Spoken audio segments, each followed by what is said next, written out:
Radio Arte presenta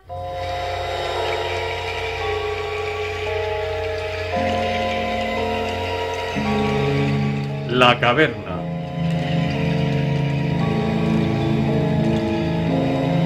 Original de Carl Edward Warner. Con Alejandro Meseguer, Francisco Rocamora, Esther Cruz, Baltasar Silvestre, Luis Gabaldá Mario Martín y Victoria Garrido. Narrador Alfonso Miró. Es una producción de Radio Arte para Luces en la Oscuridad.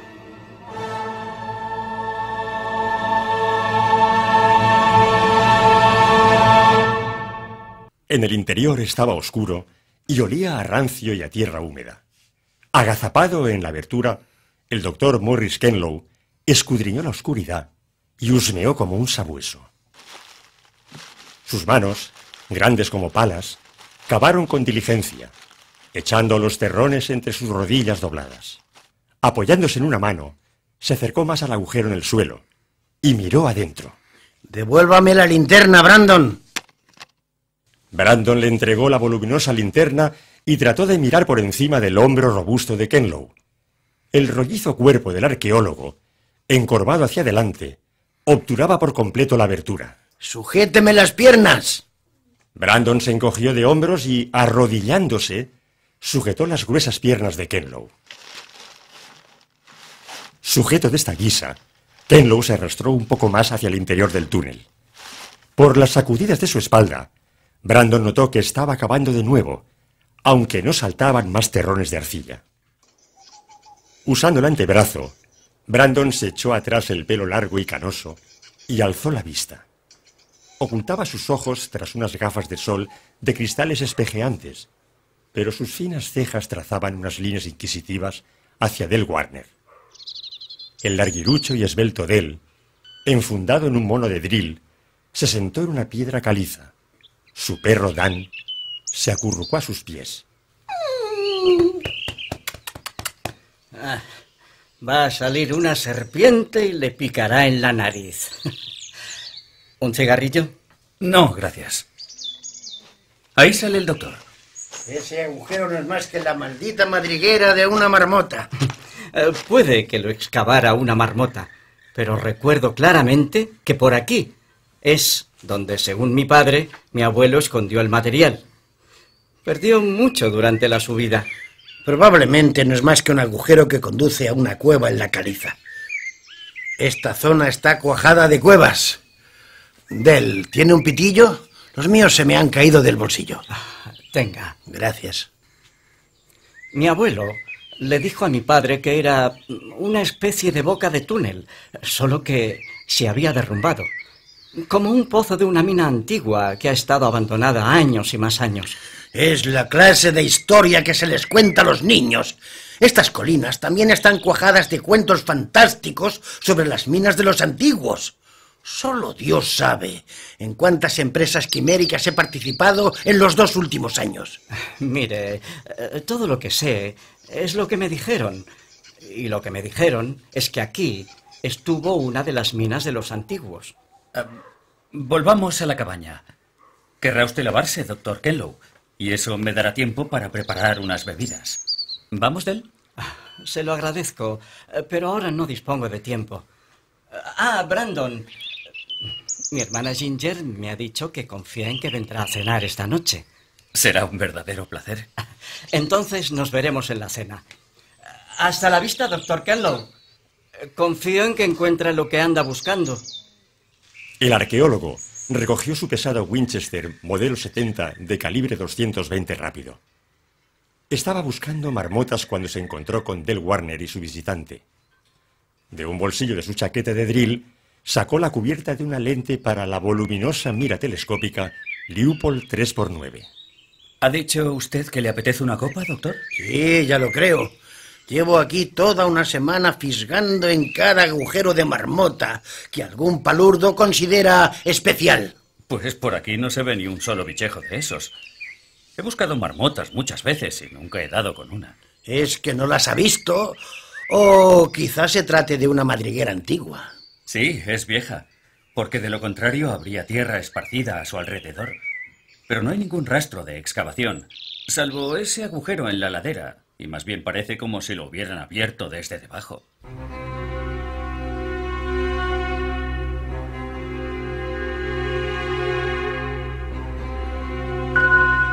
La cabaña que Eric Brandon había alquilado estaba en la cima de una pequeña elevación y se llegaba hasta ella por un polvoriento camino que enlazaba con la granja de Del Warner. Este había conectado la casa a la red eléctrica y una tubería que llegaba hasta el manantial en lo alto de la montaña proporcionaba agua fresca. Más abajo, en la ladera, había un cobertizo. La cabaña era sólida y cómoda, pero la mayoría de los turistas la encontraban un poco rústica. Mientras el arqueólogo vertía agua helada en la pica de la cocina, Brandon extrajo un par de cartuchos disparados del bolsillo de su chaqueta. Inspeccionó atentamente los cilindros del tamaño de un dedo, buscando las señales de derrame, y luego los echó en una caja de casquillos disparados y destinados a la recarga. Brandon, ¿es que no le preocupan los rebotes disparando así en medio de tantas rocas? No hay peligro. La bala se mueve con demasiada velocidad, se desintegra con el impacto. Es una de las ventajas del 220 rápido. ¿Le parece bien, Ron y Cola? Perfecto. Creo que he estado un poco brusco con Del, pero resulta frustrante eso de buscar el hilo de la verdad en una maraña de superstición y habladurías. Claro que no le digo nada que usted no sepa. Ese es Dan, el perro de Del. Dan sabía que venía hacia aquí y ha tomado el atajo por la ladera del risco. Ese perro es uno de los más listos que he conocido en mi vida. Es uno de esos perros que sirven para cazar osos, ¿verdad? En efecto, y muy bueno el condenado. Tengo entendido que un oso mató al padre de Del. Fue muy cerca de este mismo lugar. ¿Tan peligrosos son esos animales por estos alrededores? Un oso negro no parece gran cosa comparado con un oso gris, pero esos bichos son capaces de partir a un hombre en dos, como descubren cada verano varios de esos turistas estúpidos. En general no causan problemas, pero de vez en cuando te encuentras con uno malo de veras. Hay un solo problema, y es que los osos de estas montañas no temen al hombre, y los guardabosques suelen capturar a los que saben que son díscolos y los sueltan en los lugares más remotos de las montañas. De vez en cuando uno de esos renegados logra salir del parque. Como no teme al hombre y no está acostumbrado a merodear en despoblado, puede convertirse en un peligroso asesino de ganado. Probablemente uno de tales osos mató a Bart Warner aquella noche. Había perdido varias reses y tuvo la mala idea de esperar en compañía de una botella y de su viejo Mannlicher de 8 milímetros, cuyo cerrojo es demasiado lento si es preciso usar el arma con rapidez. Por lo que me contaron, Bart falló el primer disparo y ya no tuvo oportunidad de disparar por segunda vez. A la mañana siguiente encontraron lo que quedaba de él bajo un saliente rocoso. Ahí llega Del.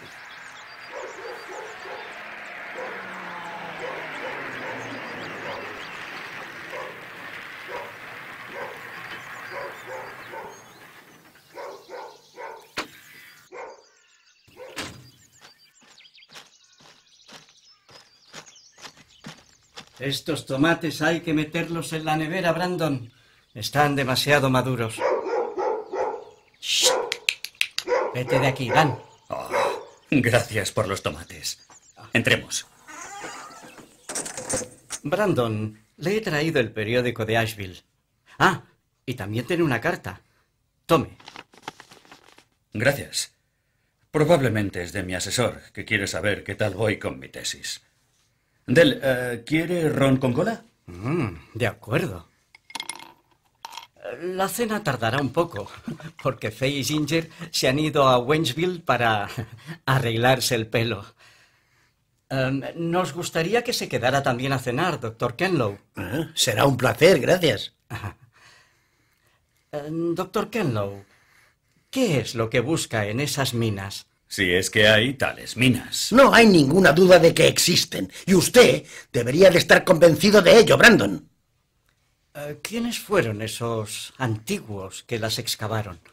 ¿Los mismos indios que levantaron esos túmulos que abundan por aquí y en Tennessee? No, los constructores de esos túmulos fueron muy anteriores. Las minas de los antiguos las excavaron los españoles, o más exactamente, los esclavos indios de los conquistadores. Sabemos que De Soto estuvo por aquí en 1540 en busca de oro, pero los cherokees, mientras les mostraban una hospitalidad cortés, se esforzaron por hacerles creer que no tenían nada que valiera la pena. De Soto consideró que eran unas pobres gentes y prosiguió su camino. Pero antes abrió unos cuantos pozos de mina para ver de qué estaban hechas estas montañas. Ajá. ¿Y encontró algo?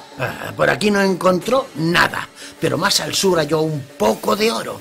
En Georgia del Norte hay vestigios de sus obras de minería y sus campamentos. No se sabe cuánto oro encontraron, pero existen pruebas de que los españoles seguían trabajando en esa zona en 1690. No debieron de encontrar mucho oro, pues de lo contrario, la noticia se habría extendido. El oro no puede mantenerse en secreto. Vaya usted a saber.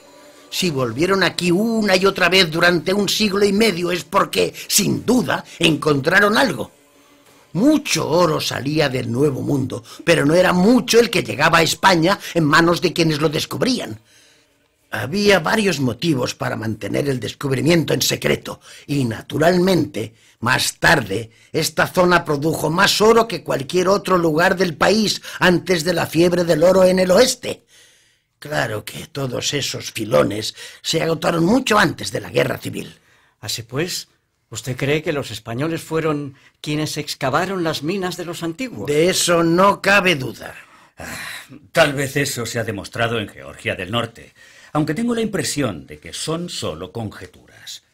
Pero que yo sepa, nadie ha demostrado jamás que los conquistadores abrieran minas en esta región tan al norte. Y ya que estamos en ello, no creo que nadie haya hecho nunca un estudio serio de las minas perdidas de los antiguos en Carolina del Norte y en las montañas de Tennessee. Ese es exactamente el motivo por el que estoy aquí. Confío en demostrar la conexión para mi libro sobre las minas de los antiguos, pero todavía tengo que encontrar pruebas de su existencia en esta zona. Es muy probable que esté usted buscando una conexión inexistente. He estudiado esta zona y tengo la sensación de que las minas se remontan a tiempos mucho más antiguos que la época de los conquistadores. Los cherokees tienen leyendas según las cuales esas minas ya existían cuando sus antepasados emigraron desde el norte en el siglo XIII. Pues esta es la primera noticia que tengo al respecto. ¿Quiénes cree que abrieron esas minas en las montañas si no fueron los conquistadores? No me diga que lo hicieron los indios. No puedo creer que estuvieran tan interesados por el oro. No he dicho que fueran los indios. ¿Quién fue entonces? Los pueblos indios no fueron los primeros en llegar aquí. Cuando los cherokees emigraron desde la región de Telico, no lejos de aquí, encontraron una raza de gigantes blancos, lucharon con ellos y expulsaron a los supervivientes. Eso dicen las leyendas. ¿Va usted a decirme que los vikingos llegaron hasta aquí? Vikingos, galeses, fenicios, judíos. Hay muchas pruebas fidedignas de que en varias ocasiones hombres procedentes del viejo mundo llegaron a América del Norte mucho antes de que Colón emprendiera su viaje de descubrimiento. Sin duda existieron muchos contactos precolombinos de los que no se tienen datos y solo están recogidos en leyendas. Perdone, pero solo me atendré a los hechos de los que se tienen datos fiables. ¿Qué me dice entonces de los Melangans en Tennessee? No son indios, aunque estaban ahí antes de que llegaran los primeros pioneros, e incluso hoy los antropólogos no están seguros de su procedencia. Hay pequeñas bolsas de gentes en esas condiciones diseminadas por todo el país, no solo en estas montañas. Gentes cuyos orígenes étnicos no han podido establecerse. Y hay leyendas de otros, los Shonokins, por ejemplo. Ahora menciona usted puros mitos. Esa es la diferencia entre nosotros, Brandon. Yo estoy interesado en recoger hechos históricos y usted es un estudioso de los mitos y las leyendas. La ciencia y la superstición no deberían confundirse. A veces la línea fronteriza entre una y otra no está clara. Mi trabajo consiste en procurar que lo esté. Pero usted tiene que admitir que a menudo la leyenda tiene una base real. Y los cherokees tienen una serie de leyendas sobre las cuevas de estas montañas y las criaturas que viven en ellas. Le hablarán de serpientes gigantescas, como la Uquetena y la Uxuji, que tienen sus madrigueras en el interior de cuevas y crestas y los arroyos solitarios, o las panteras inteligentes que tienen sus casas particulares en cuevas secretas. Luego están los Nuneji, una raza de espíritus invisibles e inmortales que viven bajo los túmulos y se materializan para luchar contra los enemigos de los cherokees.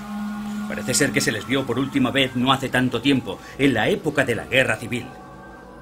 O mejor todavía, está la leyenda de Yunwitsundi, el pequeño pueblo que vive en las entrañas de los montes.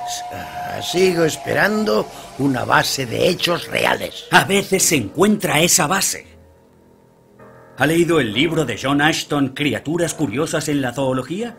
En su capítulo sobre los pigmeos, utiliza citas de 3 fuentes que describen el descubrimiento de cementerios enteros con diminutos sarcófagos de piedra que contienen esqueletos humanos cuya estatura no supera el medio metro. Esqueletos de adultos, a juzgar por sus dientes. Varios de tales cementerios cuya extensión varía, pero que no tienen más de 1,5 acres como máximo, se encontraron en 1828 en el condado de White, en Tennessee, al lado del emplazamiento de una población antigua. El general Milroy encontró unas tumbas semejantes en el condado Smith, Tennessee, en 1866. La desecación de un riachuelo las dejó al descubierto. Por otra parte, Weller, en su libro La aventura de la historia natural, se refiere a otros descubrimientos similares tanto en Kentucky como en Tennessee. Es de presumir que una raza de pigmeos pudo vivir en esta región antes de los cherokees, quienes solo les recuerdan en la leyenda como Yunwitsundi. ¿No es curioso que existan tantas leyendas indias sobre una raza de pigmeos? Ahórreme su arqueología de aficionado victoriano. ¿Qué posible relación pueden tener estas supersticiones descabelladas con las minas de los antiguos? Le estoy hablando de realidades arqueológicas, como los pozos en el condado de Mitchell, como las minas Sin, cerca de Bakersville, que es un pozo de 12 metros de anchura y 12 de profundidad, cuya piedra muestra señales de herramientas metálicas y donde se encontraron utensilios de piedra. El general Thomas Klickman lo estudió después de la Guerra Civil y contó hasta 300 anillos en los troncos de los árboles que se alzaban en un solar de la mina. Está claro que eso permite atribuir la antigüedad de la mina a la época de los conquistadores. Se sabe que un tal Tristán de Luna estuvo por aquí buscando oro y plata en 1560. La mina Sin Hall contenía mica, y es muy probable que ese de Luna fuese el responsable de esa y otras minas en aquella zona. He leído algo sobre la mina de Sin Hall en Cuentos del Abuelo, de Creasy, y recuerdo que a los primeros investigadores les dejó perplejos la serie de pasadizos que conectaban ese pozo con otros cercanos. Unos pasadizos que solo tenían 35 centímetros de anchura. ¡Hombre, por el amor de Dios! Eso no tiene nada que ver con las leyendas indias. ¿Es que no sabe usted nada de minería? ¿Es posible que hicieran esos túneles de conexión en un intento de alcanzar cualquier veta de oro que pudiera quedar entre los pozos? Quien quiera que excavara los pasadizos debió de haber sido bastante pequeño.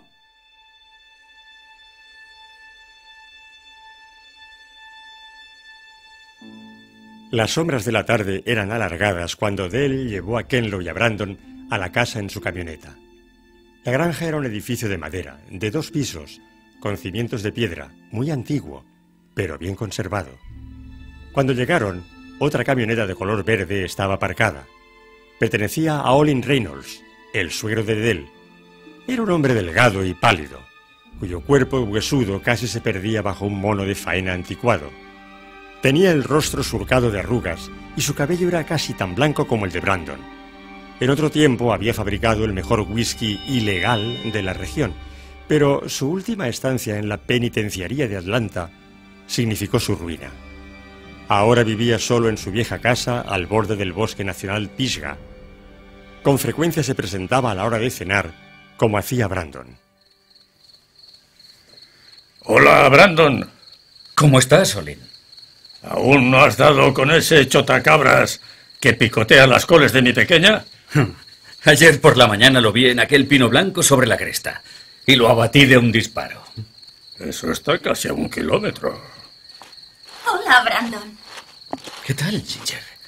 Prepararé la cena en cuanto meta las galletas en el horno. Últimamente se te ha visto muy poco. He estado muy ocupado con mi tesis. Mentiroso.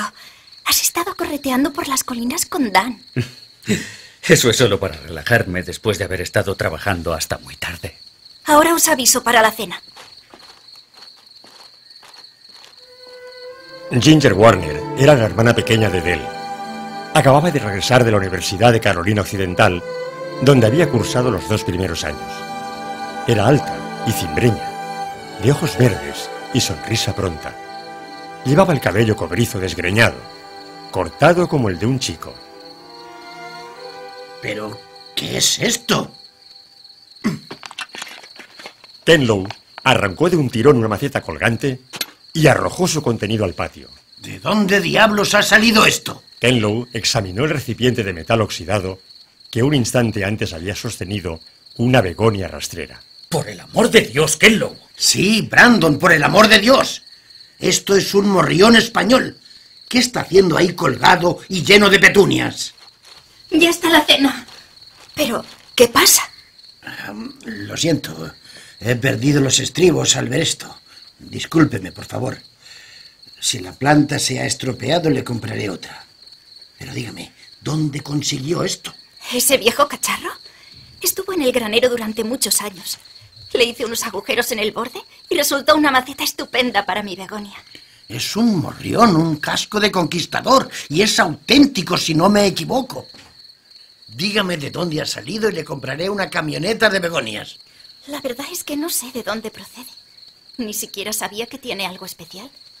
¿Qué hace un casco español mezclado con todos los cachivaches de nuestro padre en el granero?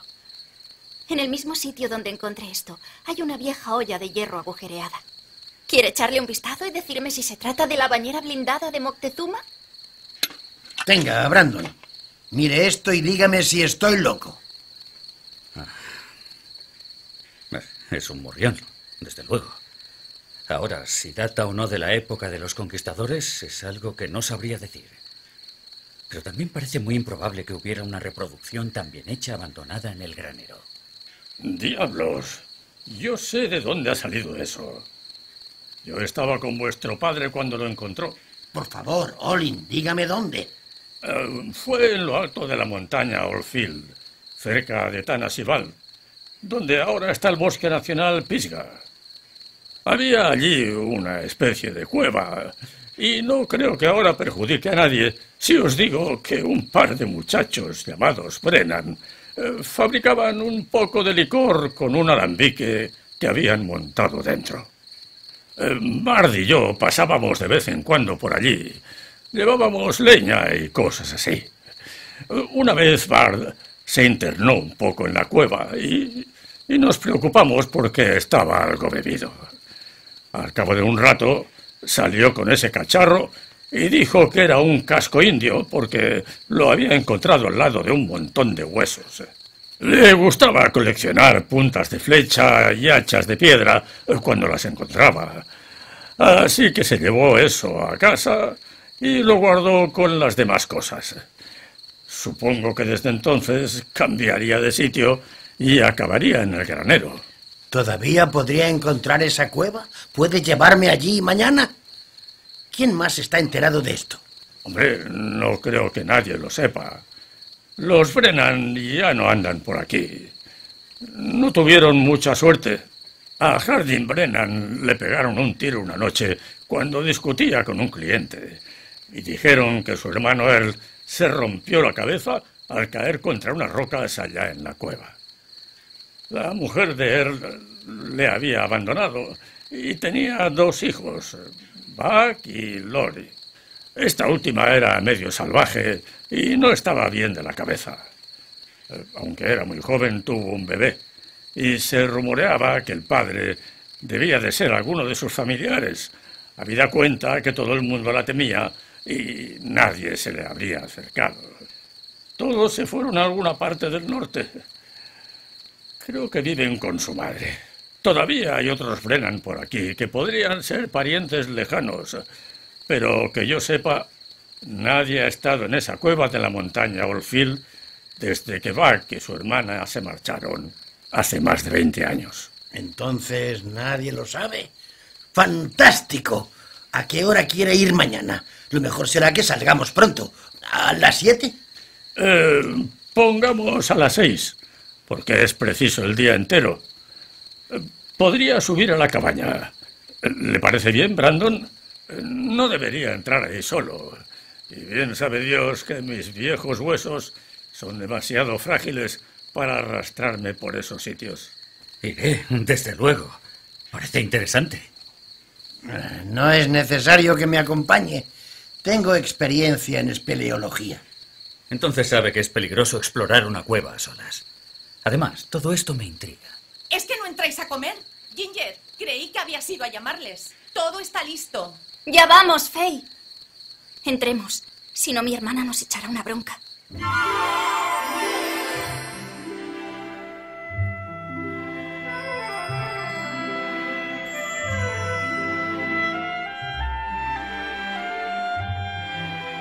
Había pollo, jamón, pan de maíz y un surtido de exquisitas verduras y legumbres de la huerta. El ceño de Kenlow se alisó mientras llenaba su plato por segunda vez. Al terminar la cena, el arqueólogo se excusó. Ha sido un día muy largo y mañana tenemos que levantarnos temprano. Poco después, Olin se marchó y cuando Dell salió para ocuparse de algunas pequeñas tareas, Brandon tuvo todo el porche para él solo. Estaba medio dormido cuando Ginger se reunió con él. Eric, ¿te he sobresaltado? Eres asustadizo como un gato. ¿Así es como te afecta a los nervios vivir en la ciudad? Supongo que así me mantengo alerta. Entonces deberías salir de Nueva York cuando termines tus proyectos o lo que sea. Parece que casi siempre tienes que estar viajando de un sitio a otro. Es lo que se conoce como investigación de campo. Ja. Dice Dell que no haces más que holgazanear en la cabaña o salir a cazar. No es de extrañar que todavía no te hayas doctorado. Debe de ser bonito conseguir una beca del gobierno para andar por el país estudiando el folclore. Dedico parte del tiempo a organizar mis notas y otra parte a relajarme de la tensión que me produce escribirlas. Ya. Curioso ejercicio ese de ir por ahí con un rifle que parece un cañón. ¿Por qué no usas esa pequeña pistola de aire comprimido? ¿Qué pistola? Ya sabes, la que usas a veces. Porque una vez te vi disparar contra un cuervo que armaba jaleo en el manzano delante de la cabaña. Vi cómo le apuntabas y no hubo más sonido que el chillido del cuervo. Luego todo estaba lleno de plumas. Mi primo también tiene una pistola de aire comprimido y por eso supe lo que había ocurrido. Eres una pequeña espía. No estaba espiando. Iba en busca de Dell para ayudarle a cortar tabaco. ¿Qué opinas del Dr. Kenlow? Es bastante agresivo y terco. Así los crían en el norte. Cualquiera diría que no eres neoyorquino. ¿O acaso no naciste allí? Tienes menos acento que el Dr. Kenlow. No sabría decírtelo. Crecí en un orfanato y desde entonces he vivido en muchos sitios. Pues gustas bastante a la gente de aquí. En cambio, el Dr. Kenlow no les cae muy bien. Supongo que es demasiado agresivo. Algunos de esos investigadores obsesivos son así. ¿Tú eres investigador? ¿Lo es de veras el Dr. Kenlow? ¿Qué quieres decir? ¿Has oído alguna vez hablar de él? Si los dos estáis estudiando más o menos los mismos temas... Desconozco su obra, si te refieres a eso. Pero la verdad es que ese hombre conoce muy bien la materia que investiga. ¿Por qué dices eso?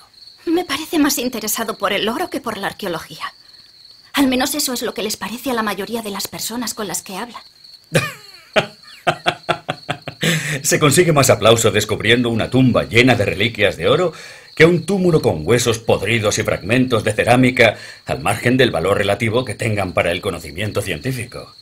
Por eso la tumba del faraón Tutankamón tuvo titulares en la prensa, mientras que el descubrimiento de la mandíbula de un hombre primitivo aparece al lado de los anuncios de coches usados. La tumba de Tutankamón tenía una maldición. Tanto mejor si lo que estás buscando es una subvención. Subvenciones. ¿Tienes realmente intención de graduarte o piensas vivir de las subvenciones? Hay peores maneras de ganarse la vida. No sé por qué no puedo verte dedicado a un trabajo universitario. Y eso es lo que harás cuando te doctores, ¿no? Te dedicarás a la enseñanza. Hay una multitud de doctores en humanidades que andan por ahí en busca de empleos cuando se seca el grifo de las subvenciones. Si hay un empleo vacante en alguna parte, supongo que lo tomaré. ¿Podría haber un empleo vacante en Carolina Occidental? ¿Es posible? ¿Y por qué no? ¿Eso te gusta? O de lo contrario no volverías una y otra vez. Y le gustas a la gente. Pareces encajar a la perfección en este ambiente. No como la mayoría de esos ruidosos neoyorquinos. La verdad es que cuando vuelvo aquí, siento como si regresara a casa. Supongo que nunca he estado en ningún sitio el tiempo suficiente para considerarlo un hogar. ¿Te gustaría que me instalara en Calloway? Es posible. Brandon decidió que ya había esperado bastante el beso de la muchacha y decidió hacer algo al respecto. Las sombras se espesaban, formaban una oscuridad neblinosa y la fresca brisa de la montaña acarreaba el aroma de las clemátides entrelazadas y la tierra recién removida. El silencio era lo bastante intenso para poder oír a Dan, que roía un hueso en el patio. ¡Dios mío! ¿Qué diablos está mascando ese perro? Solo le hemos dado un plato de sobras después de la cena. A lo mejor Dan ha cazado un conejo. Siempre está al acecho. Oh, ve a ver.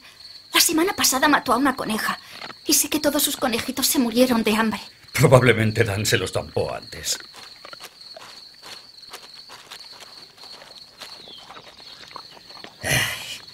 A ver, muchacho. ¿Qué tienes ahí? ¡Oh, no! ¡Otra coneja, no! Ginger pasó por el lado de Brandon antes de que éste pudiera detenerla. Dan meneó la cola y le devolvió la mirada. Tenía entre las patas un brazo de niño.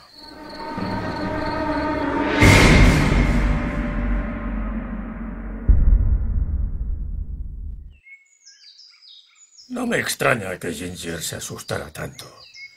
¿Qué crees que era eso, Brandon? Desde luego no era un brazo de niño, Olin. En cuanto lo examiné con buena luz, pude ver que no era nada humano. Debía de pertenecer a alguna clase de mono, y al principio el parecido también me hizo estremecer. La piel era rosada, con un pelaje muy fino de color blanco sucio, y se parecía mucho a un brazo de niño, excepto que todo eran músculos y tendones en vez de grasa infantil. La mano era auténtica, no una pata de animal, aunque los dedos eran demasiado largos y nervudos para ser de niño, y las uñas ásperas y puntiagudas como garras de animal. Vete a saber dónde capturaría un mono el viejo Dan. Sería la mascota de alguien, de unos turistas, quizás. Lo llevan todo a cuestas en esos condenados remolques. El animalejo se escapó, o lo más probable es que muriese y lo enterraran. Dan lo olisqueó y lo desenterró. Por su aspecto, parece que ha estado cavando. ¿Qué hiciste con eso al final? Dan lo metió en un saco de yute lleno de piedras y lo echó a un hoyo profundo del río. No quería que Dan lo sacara de nuevo y diera otro susto a las damas. Eso es lo mejor. Podría venir alguien para ver lo ocurrido. Me parece que el doctor Kenlow viene hacia aquí.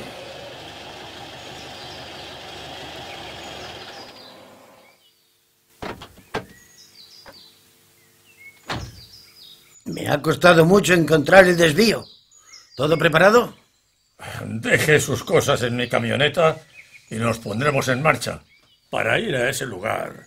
No hay ningún camino por donde pueda pasar un coche normal como el suyo. ¿Y ese viejo cacharro va a subir la pendiente? Este viejo Ford está dotado de uno de los mejores dispositivos de tracción de 4 ruedas. Puede subir por la pendiente de un risco y arrancar un tocón de cedro mientras a usted le cuelgan los pies por la ventanilla trasera de la cabina. Kenlow rió de buena gana. Luego sacó de su coche una cuerda enrollada y 2 potentes linternas. Se metió pilas de repuesto y una piqueta de geólogo en los amplios bolsillos de su vieja chaqueta de paracaidista. Una vez colocado en la camioneta, se aposentaron y partieron.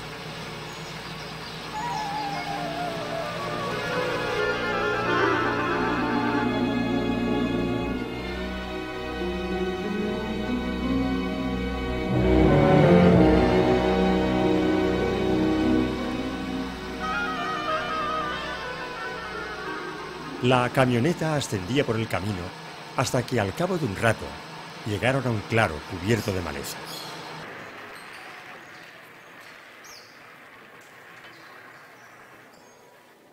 Cuidado con las serpientes.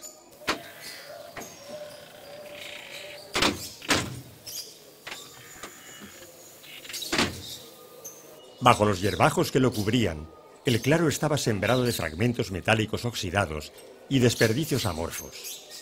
En la ladera había un armazón de madera podrida y un candado oxidado. Varias tablas habían caído hacia adentro, revelando la oscuridad del interior. Este es el lugar. Creo que los Brennan lo tapiaron antes de irse para evitar que cayera dentro alguna cabeza de ganado. La abertura estaba oculta bajo la maleza.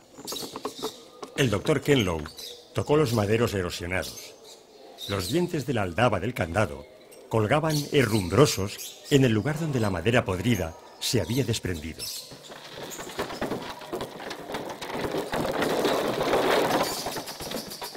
Bastó un empujón para que todo el armazón se derrumbara hacia adentro. La luz del sol penetró más allá del polvo. La abertura estaba entre unos salientes rocosos arriba y abajo y era lo bastante ancha para que pudiera pasar a su través un hombre agachado. Al otro lado había un suelo llano, cubierto ahora por los restos de las tablas. Hay un espacio amplio que se va estrechando hacia el fondo hasta quedar reducido a una grieta. ¿Viene con nosotros, Solín? No, esperaré aquí.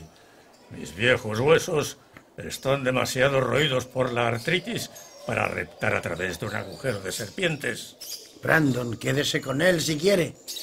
Probablemente no tardaré mucho. Va a llenarse de polvo y al fin y al cabo lo más probable es que ahí dentro no haya nada. No me importa. Si ese morrión salió de esta cueva, siento curiosidad por ver qué otras cosas hay ahí ocultas. A lo mejor uno de esos Brennan lo encontró en otra parte y luego lo dejó ahí. Este sitio parece haber sido usado como vertedero. Cautamente, Kenlow iluminó los cascotes amontonados bajo el saliente rocoso. Seguro de que no había serpientes a la vista, el arqueólogo fue introduciendo poco a poco su cuerpo corpulento en la abertura y bajó al suelo de la caverna. Brandon entró ágilmente tras él.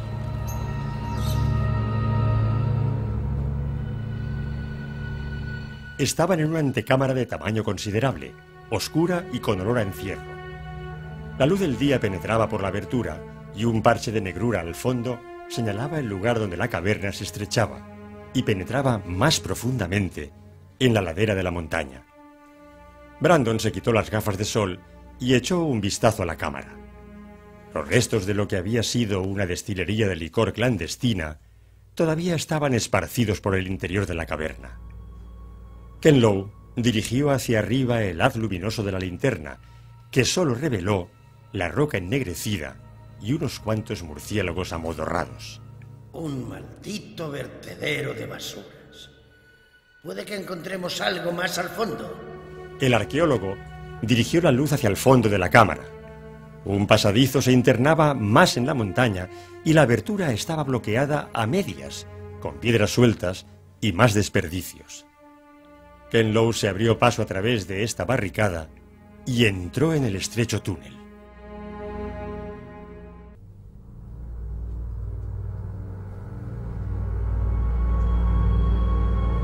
El pasadizo era demasiado angosto. Agacharon la cabeza y se pusieron de lado para evitar el contacto con la roca húmeda. Mientras avanzaban lentamente, Kenlow examinaba con atención las paredes de la caverna. Brandon no veía nada indicativo de que aquel pozo hubiera sido abierto por herramientas humanas.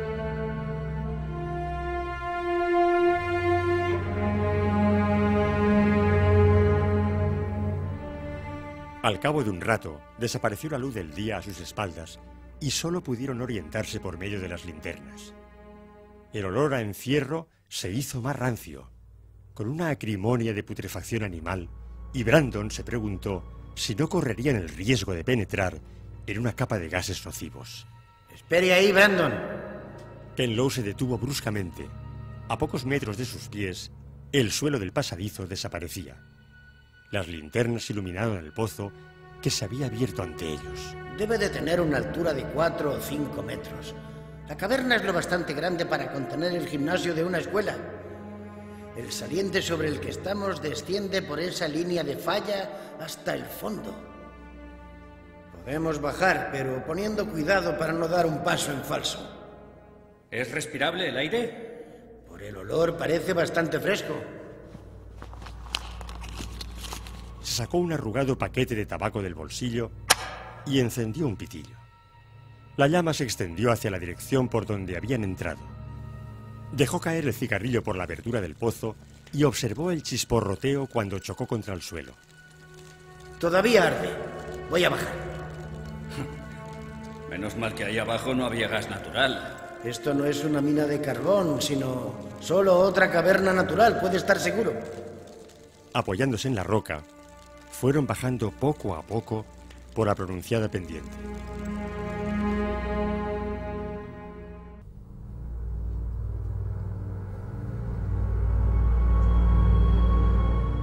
Estaban a medio camino cuando Kenlow se detuvo para examinar la pared de la roca. ¿Ha encontrado algo? Voy a coger una muestra de estrato. Lo examinaré en el laboratorio y lo estudiaré en busca de señales, de herramientas. Vaya a saber cuándo estuvo alguien aquí por última vez. Imposible saberlo. A veces los confederados trabajaban en sitios así, en busca de nitrato sódico. Es posible que Bar Warner bajara aquí, pero apuesto a que ese morrión lo encontró algún paleto en otro sitio y acabó tirándolo al vertedero. ¿Son humanos esos huesos de ahí? El arqueólogo extrajo un trozo de costilla que se partió fácilmente en sus manos, mostrando su interior blancuzco al desmenuzarse. Muerto hace mucho tiempo. Quizás son de un indio. ¿Entonces? ¿Es un esqueleto humano? Supongo que este montón de piedras que están contra la pared del pozo es la señal de un enterramiento. Pero alguien cavó aquí y esparció los huesos. Son largos y están todos aplastados. Tal vez le mató un deslizamiento de piedras. No. Fíjese en cómo está partido este fémur. Más bien diría que algo rompió los huesos para comerse la médula. ¿Un animal? ¿Qué otra cosa podría haber sido? De repente, Kenlow se inclinó hacia adelante y hurgó en los detritus. Sus gruesos dedos se cerraron en torno a lo que parecía ser el borde de una piedra plana. Tiró hacia atrás y arrancó una abollada lámina de hierro oxidado. Parte de un peto. Que me aspen si este no es el esqueleto original con armadura. Écheme una mano para apartar las piedras restantes. Esto no me dice gran cosa. Solo huesos rotos y trozos de metal oxidado. ¿Qué hacía este hombre aquí? ¿Dónde estaban sus compañeros? ¿Quiénes eran? ¿Qué andaban buscando? No le basta haber descubierto la tumba de un conquistador. Eso no podré demostrarlo hasta haber hecho algunas pruebas. Podría haber sido un colono. Los petos se han usado en los ejércitos europeos hasta este siglo. O quizás sea un indio enterrado con algunas reliquias tribales. Aquí detrás hay otro pasadizo. Brandon apartó más piedras y la entrada del pasadizo fue formándose tras la cresta del montón de pedruscos. Apenas es lo bastante alto para entrar a gatas, pero tiene entre 6 y 9 metros de longitud y parece dar a otra cámara. No creo que esto sea un simple deslizamiento de piedras, sino que alguien las amontonó para tapiar la boca del túnel. Si no querían que la encontraran es porque debieron de hallar algo que merecía la pena ocultar. Echaré un vistazo. Usted espere aquí por si me quedo atascado.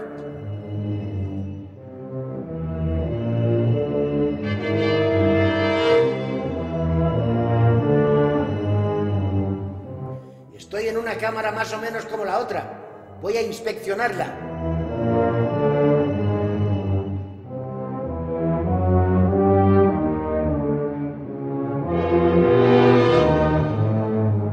Había transcurrido media hora y Kenlow no había regresado. ¿Doctor Kenlow? No hubo respuesta. Brandon penetró en el túnel y avanzó poco a poco por el angosto espacio con la linterna encendida por delante.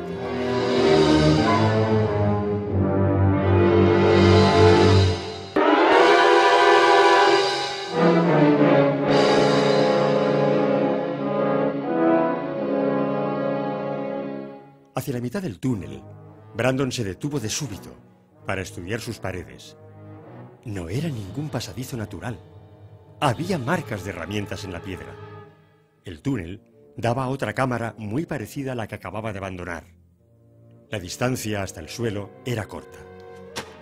Brandon saltó desde el pozo. No había señales de la luz de Kenlow. Escudriñó a su alrededor. Tal vez el arqueólogo había caído en un pozo oculto y se le había roto la linterna. ¿Dr. Kenlow? Brandon oyó un golpeteo agudo, el de la piqueta de Kenlow. Brandon apagó la linterna. Transcurrió un momento mientras sus ojos se acostumbraban a la oscuridad, y entonces discernió un débil resplandor, solo visible debido a la oscuridad absoluta. Brandon volvió a encender su linterna y se dirigió hacia aquel destello que procedía de la entrada de otro pasadizo abierto en la pared opuesta. Examinó el pozo. Ahora sabía lo que debía buscar y creyó ver otros pasadizos semejantes que perforaban la superficie rocosa en todos los niveles. Empezó a pensar que corrían un auténtico riesgo de perderse si eran capaces de internarse mucho más en aquellas cavernas. Decidió que lo mejor sería ir en busca de Kenlow y seguir juntos en lo sucesivo.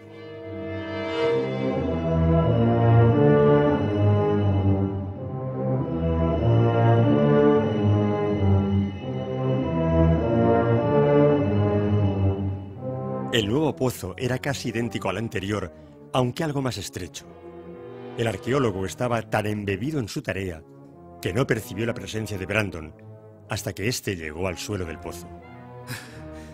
Temía que le hubiera ocurrido algo. Lo siento. Le llamé para decirle que seguía adelante, pero no debió de oírme. Será mejor que salgamos de aquí antes de que nos perdamos. Olin debe de estar inquieto por nosotros. ¿Qué es este lugar? No me diga que todo esto se debe a una formación natural. Esto es una especie de mina, ¿verdad? ¡Felicidades, Dr. Kenlow! Ha encontrado de veras las minas perdidas de los antiguos. Necesitará un equipo de espeleólogos para que exploren estos pozos y se adentran más en la montaña. Supongo que serán las minas perdidas para la imaginación romántica, pero no para un experto. Esta es una formación bastante corriente. Las corrientes subterráneas han forzado su camino a través de las fallas en la roca, cavando grandes cámaras allá donde encontraban una roca más blanda. Vamos, hemos perdido bastante tiempo aquí. ¿Roca blanda? ¡Diablos, esto es cuarzo! ¡Dios mío! Brandon empezó a volverse y la piqueta de Kenlow solo abrió un surco en su cuero cabelludo en vez de hundirse en su cráneo. El golpe sesgado fue suficiente y Brandon se desplomó. Kenlow se agachó y alzó la piqueta para asestar el golpe de gracia. Brandon estaba inconsciente y el fulgor asesino de los ojos del arqueólogo cedió el paso a una expresión de astucia. Brandon respiraba todavía, aunque el hueso al descubierto brillaba bajo el pelo empapado en sangre. He de hacer que esto parezca un accidente. No puedo correr el riesgo de que haya una investigación. ¿Quieres que sufriste una caída? Condenado, Brandon. Tenía que entrar en el mismo momento en que descubrí por fin lo que andaba buscando. Esta maldita montaña está hecha de oro y tengo que guardar el secreto hasta que pueda conseguir los derechos de minería.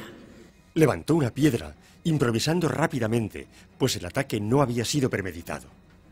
Es una suerte que la piqueta solo te haya hecho un rasguño. He de hacer que dé la impresión de que te has golpeado la cabeza contra las rocas. Pero no puede ser aquí. Este lugar debe permanecer en secreto. Ahí afuera, en el saledizo por donde bajamos primero. Ahí es donde caíste. Volveré a bloquear la entrada del túnel. Todo lo que sabrán es que encontramos algunos huesos en una cueva y sufriste una caída mortal cuando subías para salir. Levantó la roca sobre la cabeza de Brandon, pero la arrojó a un lado. ¡Diablos! Puede que no te recuperes de ese golpe. Esto tiene que parecer lo más natural posible. Si no sospechan ahora, podrían sospechar más adelante. Te tiraré de cabeza desde el saledizo y será un accidente natural. Actuando con rapidez, Kenlow ató una cuerda a los tobillos de Brandon. Luego, la cogió y arrastró el cuerpo inconsciente por el suelo de la caverna. Se detuvo para desenrollar la cuerda. Una vez en el otro extremo, podría tirar del herido inconsciente como si fuera un pescado un hilo a un sedal. Terminar el trabajo solo le llevaría unos minutos. Con creciente alarma, Kenlow se dio cuenta de que el pasadizo era más estrecho. El pánico susurraba en su cerebro y entonces de repente comprendió. Se había llenado los amplios bolsillos de la chaqueta con muestras de roca y fragmentos de mineral extraídos del dique de cuarzo. Por lo menos pesaba 10 kilos más y era más voluminoso que cuando pasó por allí anteriormente. Contuvo el aliento y se contorsionó para avanzar 1 o 2 palmos más. Le dolían los costados, pero aplicando toda su fuerza, recorrió otros 30 centímetros. No pudo seguir. Estaba atascado en medio del túnel. Se dio cuenta de que la luz de la linterna iba volviéndose mortecina. Antes, había tenido intención de cambiar las pilas. Ahora los repuestos formaban parte del material que le tenía allí atrapado. La luz de la linterna disminuyó con rapidez, pero el haz amarillento bastó para discernir los numerosos pares de ojos que le observaban desde la boca del túnel. Unas formas apenas vislumbradas, cuya audacia aumentaba a medida que se iba disipando la luz que les atemorizaba. Y entonces Kenlow fue presa del pánico.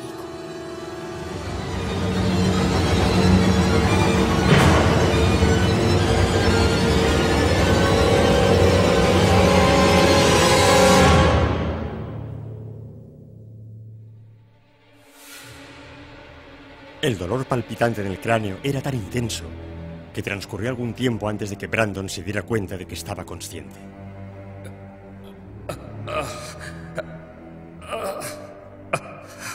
Gimió al incorporarse con dificultad. No podía mover las piernas y al cabo de un momento de confusión se dio cuenta de que tenía atados los tobillos. Su cerebro se negaba a funcionar claramente. Sabía que estaba a oscuras, que solo podía ver vagamente, pero ignoraba dónde estaba la linterna. Recordó el ataque de Kenlow y empezó a preguntarse a dónde habría ido el arqueólogo. Por fin, soltó los nudos. Alguien le había atado los tobillos, pero ¿por qué? Fue recuperando la cuerda hasta notar que estaba tensa y entonces dio un tirón. La cuerda estaba fija, atada a la pared. No, entraba en la pared, en el túnel. Estaba fija a algo que se encontraba en el interior del estrecho pasadizo. Brandon se arrodilló y siguió la cuerda por aquel espacio. Recordó vagamente que aquel era el pozo por el que habían entrado, o así lo esperaba. Apenas había gateado un par de metros cuando sus dedos tropezaron con unas botas. Palpó y encontró ropas húmedas y unas piernas inmóviles cuyo peso trababa la cuerda. ¿Qué no? Agitó los pies del hombre, pero no obtuvo ninguna respuesta. Apoyándose en las paredes del estrecho pasadizo, Brandon cogió los tobillos del otro y tiró hacia atrás. Por un momento hubo resistencia, pero luego el cuerpo laxo se deslizó bajo el tirón. Brandon salió del túnel arrastrando el cuerpo inmóvil del arqueólogo. La tarea no fue difícil, a pesar de que el golpe en el cráneo le había dejado mareado y débil. Tras salir del pozo, descansó hasta que remitió la sensación de mareo. Brandon solo podía ver el vago contorno del hombre, pero por vaga que fuera esa impresión, parecía ver algo extraño en la silueta. Se inclinó hacia adelante y pasó las manos por el rostro del arqueólogo, buscando el pulso.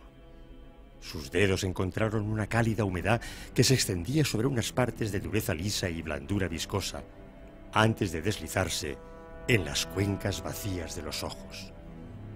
La mayor parte de la carne en la cara y el torso de Kenlow había sido separada del hueso.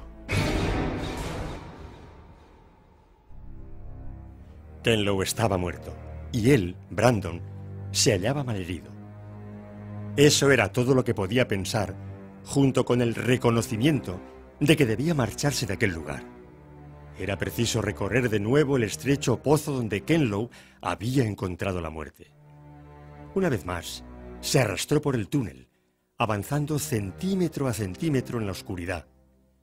La roca estaba húmeda, y ahora sabía con qué clase de humedad, pero se obligó a seguir adelante. Sus manos encontraron la linterna de Kenlow. No se encendió cuando pulsó el interruptor, y entonces recordó las pilas de repuesto que tenía en los bolsillos. Manoseó torpemente la linterna hasta que la abrió y colocó pilas nuevas. Oprimió de nuevo el interruptor sin resultado. Palpó el cristal y se hizo unos rasguños, pues estaba roto. La bombilla estaba aplastada y el metal mellado, y tenía adheridos mechones de pelo con grumos de sangre seca y restos de entrañas. Kenlow había utilizado la linterna como una porra, y ahora servía para poco más. Brandon la arrojó al suelo. ¡Maldita sea! Empezó a cruzar la caverna con pasos cautelosos. A través de su cerebro confuso, se abría paso la estremecedora advertencia de que la muerte de Kenlow no podía deberse a causas naturales. ¿Habría sido un oso? Se rumoreaba con insistencia que había pumas en aquellas montañas. Los gatos monteses, que abundan en la zona, podían ser peligrosos en aquellas circunstancias.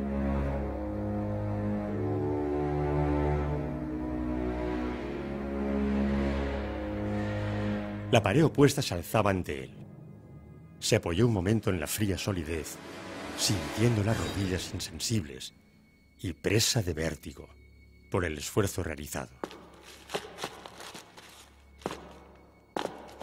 Cuando volvió a recuperarse, empezó a avanzar lentamente por la superficie rocosa, palpando en busca de una abertura en la pared del pozo. Allí estaba. Un parche de oscuridad menos intensa se abría en la piedra. Ni siquiera se atrevió a considerar la posibilidad de que aquel no fuera el túnel oculto detrás del túmulo de piedras. Si salía por el otro extremo, Olin podría encontrarle. Se agachó para iniciar el recorrido y descubrió que la roca estaba recubierta por una viscosidad musgosa. Avanzó poco a poco entre las paredes de roca húmeda. La sensación era demasiado familiar y entonces sus dedos extendidos encontraron una bota de hombre. La bota de Kenlow. El cuerpo del arqueólogo. Delante de él. En el túnel. Brandon estaba demasiado aturdido para sentir terror. Su mente torturada se esforzaba por comprender. El cuerpo de Kenlow estaba tendido en la cámara más alejada, al otro lado del pasadizo por el que él había regresado. Y Brandon sabía distinguir a un hombre muerto cuando tropezaba con él. ¿Había dado la vuelta a la caverna, desandando el camino que había recorrido? ¿O acaso deliraba y atormentaba a su cerebro lesionado una pesadilla recurrente? Cogió los pies del cadáver y empezó a arrastrarlo hacia atrás, como había hecho antes, o creía haber hecho. Bruscamente, algo le arrebató las botas que sujetaba. Cayó al suelo de bruces y apretó el rostro contra la piedra para hacer retroceder las oleadas de vértigo y temor creciente. El cuerpo de Kenlow desapareció en la oscuridad del túnel. ¿Hasta qué punto era grave la herida de su cabeza? ¿Acaso había imaginado que Kenlow estaba muerto? ¿O no era Kenlow quien se le había adelantado ahora en aquel pasadizo estrecho? Contuvo una risa histérica. No podía ser Kenlow. Al fin y al cabo, el arqueólogo estaba bien muerto. Era Olin o algún otro que había ido en su busca. ¡Aquí estoy! ¡Aquí estoy! ¡Aquí dentro! ¡Aquí dentro! Tenía un sabor de sangre en los labios y Brandon recordó la humedad que había notado al apretar el rostro contra el suelo de piedra. Era demasiado tarde para contener sus gritos. Hubo nuevos movimientos en los dos extremos del túnel. Entonces, Su visión nocturna no fue precisamente una bendición, pues a Brandon le quedaba suficiente conciencia para saber que los rostros que le miraban desde el túnel no eran rostros humanos.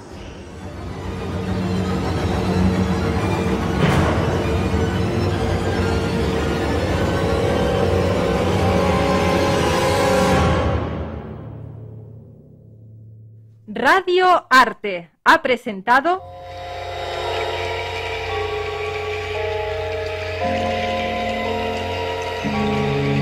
La Caverna. original de Carl Edward Warner. Reparto por orden de aparición ante el micrófono. Olin Baltasar Silvestre. Brandon Alejandro Meseguer. Kenlow Francisco Rocamora. Narrador Alfonso Miró. Control de grabación Víctor Martín. Auxiliar técnico Yolanda Pujol. Efectos sonoros Manel Aljama. Selección musical y de efectos especiales, mezclas y dirección Juan José Moscoso. Han presentado este programa Irene Vila y Tony Cotado. Fue una producción de Radio Arte para Luces en la Oscuridad.